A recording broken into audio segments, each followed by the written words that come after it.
Phase में आखिर क्या कुछ चल रहा है और सेवन फेज का विज्ञापन कब और किस तरह से जारी करवाया जाएगा। सबसे पहले बात करते हैं नवगठित निकायों के बारे में। देखिए, सिक्स फेज से जो आप लोग समझ रहे हैं कि प्रारंभिक की बहाली समाप्त हो गई है और केवल माध्यमिक और उच्च माध्यमिक की बहाली 28 जुलाई को समाप्त होगी नियुक्ति पत्र वितरण होने के बाद। तो ऐसा नहीं है। आपको बता दें कि सिक्स फेज सरकार अभी इतनी आसानी से क्लोज नहीं करने वाली है। जो खबर प्रकाशित हुई है उसके माध्यम से देखिए लिखा गया है कि नवगठित निकायों में चुनाव बाद होगा शिक्षक नियोजन। यानी कि कुछ ऐसी भी नई जो नगर निकाय बने हैं जिनका नया अभी सृजन हुआ है, उनमें देखिए अभी तक यह जो शिक्षक नियोजन की कार्रवाई है प्रारंभिक अभ्यर्थियों के लिए भी नहीं हो पाई है। और सरकार का कहना है कि नगर निकाय के जो चुनाव होंगे उसके बाद शिक्षक नियोजन पूरा यहाँ पर करवाया जाएगा। तो अभी तो नगर निकाय चुनावों की भी कोई बात नहीं है। आप लोग जानते हैं कि जो ये अप्रैल मई जून में होने थे उसको भी आगे पोस्टपोन कर दिया गया है। तो इससे आप समझ सकते हैं कि कब जाके ये नगर निकाय के चुनाव होंगे और कब समाप्त होंगे, उसके बाद यहाँ शिक्षक नियोजन पूरा करवाया जाएगा। तब तक ये जो नियुक्ति प्रक्रिया है इन इकाइयों में जो नए सृजित हुए हैं वहाँ पर ठप पड़ी हुई हैं। तो एक तो ये अपडेट हो गई कि सेवन फेज को सरकार डिले करने का एक और बहाना पहले से ही तलाश रही है। दूसरी तरफ जो सचिवालय गए थे कुछ अभ्यर्थी साथ ही वहाँ पर पूछने गए थे, शिक्षक अभ्यर्थी जो सेवन फेज में भाग लेंगे, उन्होंने पूछा कि सेवन फेज का विज्ञापन कब आएगा और उस पर क्या कार्य चल रहा है, क्या नियमावली में कुछ संशोधन चल रहा है। तो इस पर भी यही जानकारी मिली कि सिक्स फेज समाप्त होते ही सेवन फेज की सीटों को फिर से कैलकुलेट किया जाएगा। फिर से जो हर जगह पर जो रिक्तियां हैं उनको उनका पूरा ब्यौरा तैयार किया जाएगा। और इस ब्यौरा को तैयार करने में आप लोग जानते हैं कि 1 से 2 महीने का समय सरकार ज़रूर लेगी, विभाग ज़रूर लेगा। तो दूसरी यह खबर है कि सेवन फेज में सरकार अभी और ज़्यादा डिले करेगी रोस्टर क्लियरेंस के नाम पर, सीटों को कैलकुलेट करने के नाम पर। और तीसरी जो महत्वपूर्ण बात है वह होगी नियमावली में संशोधन करने को लेकर या फिर ऑनलाइन सेंट्रलाइज तरीके से जो बहाली होगी उसके लिए जो भी प्रावधान सरकार अपनाएगी उसको लेकर। तो यानी कि सेवन फेज को डिले करने का सरकार ने जो चारों तरफ से इंतजाम कर रखा है उससे आप लोग अच्छी तरह से वाकिफ हैं ही। और आज हम लोग देखेंगे कि 30 अप्रैल को 1 बजे से आप लोग जानते होंगे कि सीटेट बीटेट जो अभ्यर्थी हैं वह प्राइमरी की बहाली का नोटिफिकेशन जारी करवाने के लिए सेवन फेज में एक ट्विटर कैंपेन का आयोजन भी करने वाले हैं। वहीं दूसरी तरफ 7 मई को एसटीईटी अभ्यर्थियों के द्वारा एक आंदोलन जो है पटना की सड़कों पर फिर से करवाया जाने वाला है। तो देखिए अलग अलग आंदोलन हो रहे हैं, ठीक है, अच्छी बात है। चारों तरफ से आप लोग सरकार के जो इरादे हैं उसको समझते हुए अपने अपना तरीके से प्रोटेस्ट कर रहे हैं, लेकिन अगर सभी एकजुट होकर ये आंदोलन करेंगे, ट्विटर कैंपेन करेंगे तो ज़्यादा इफेक्टिव होगा, सरकार पर इसका ज़्यादा असर होगा। तो ट्विटर अभियान में 7वें चरण में प्राथमिक शिक्षक की विज्ञप्ति के लिए देखिए आज जो है ये ट्विटर कैंपेनिंग चलाई जाने वाली है। तो इसमें आप सब लोग बढ़ चढ़कर ज़रूर भाग लें, क्योंकि सारे अभ्यर्थियों के लिए ज़रूरी है सेवन फेज में भाग लेने के लिए कि बिहार में आप लोग जानते हैं कि शिक्षकों की कितनी ज़्यादा भारी कमी है। चाहे प्रारंभिक की बात करें, माध्यमिक और उच्च माध्यमिक की तो रहने दें, क्योंकि माध्यमिक उच्च माध्यमिक में जितने भी नए जो स्कूल उत्क्रमित हुए हैं, अपग्रेड हुए हैं, वहाँ पर किसी भी विषय का एक भी टीचर, एक भी शिक्षक उपलब्ध नहीं है।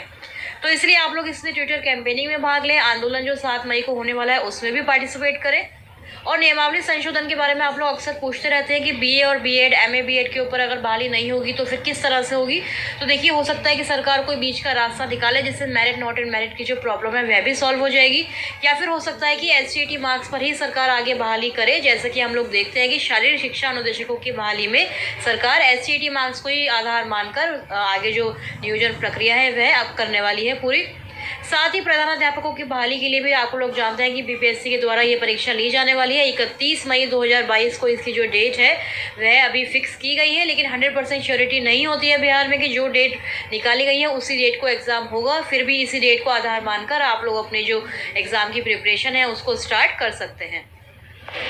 एक अन्य जो खबर है उससे आपका रूबरू होना बहुत ज़रूरी है, जहां पर बिहार सरकार ने पिछड़ा एवं अति पिछड़ा वर्ग के जो अभ्यर्थी हैं, सेवानिवृत्त शिक्षक जो हैं यानी कि जो रिटायर हो चुके हैं, उनके नियोजन के लिए फिर से एक बार विज्ञापन जारी किया है, जिसमें देखिए स्नातक शिक्षक की जो रिक्तियां हैं 65 रिक्तियां हैं और इनके विषय भी आप लोग देख सकते हैं, हिंदी, इंग्लिश, संस्कृत, समाज विज्ञान एवं गणित और विज्ञान, ये सभी विषयों के लिए जो है यहाँ पर इनके लिए रिक्तियाँ निकाली गई हैं। सेवानिवृत्त शिक्षक जो है इनको संविदा पर, कॉन्ट्रैक्ट पर राज्य सरकार की आरक्षण नीतियों के अधीन नियोजन के लिए ये जो प्रपत्र है इसमें आवेदन आमंत्रित किए जाते हैं, यानी कि जो रिटायर हो चुके हैं उनके लिए ये विज्ञप्ति निकाली गई है।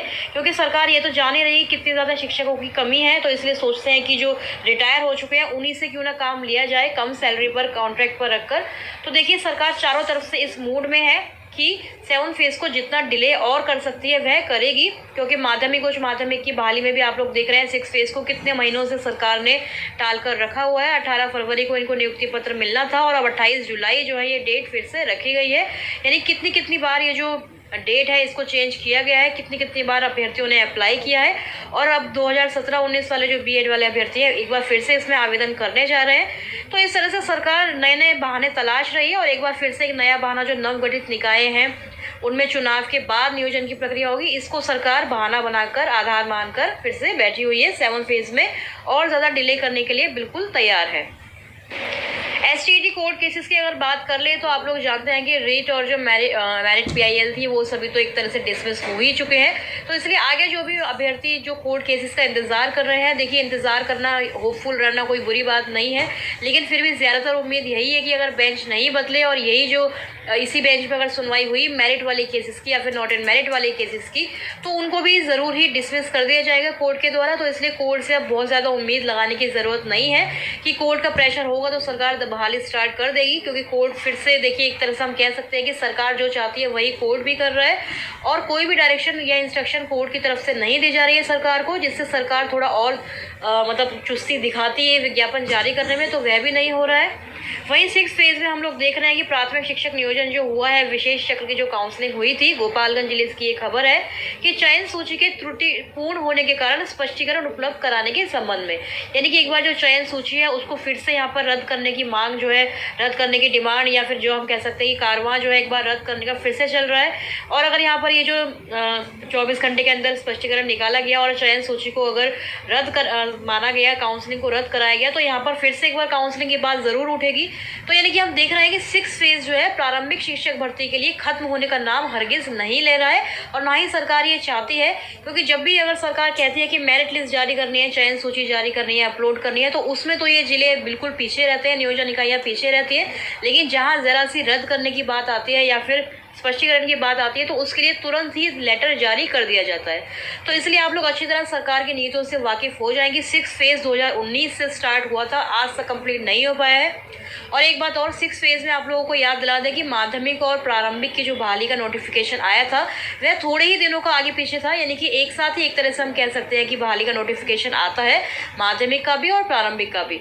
तो इसलिए केवल प्रारंभिक की बात ना करें और एसटीईटी अभ्यर्थी केवल माध्यमिक उच्च माध्यमिक की बहाली की बात ना करें, सभी अभ्यर्थी केवल 7 फेज का नोटिफिकेशन जारी होने की मांग करें, क्योंकि प्रधान सचिव संजय कुमार ने भी ये पहले ही कह रखा है कि सारी जो बहालियां हैं प्राथमिक की 1 to 8 के लिए और माध्यमिक उच्च माध्यमिक एसटीईटी अभ्यर्थियों के लिए एक साथ ही निकाली जाएगी भर्ती।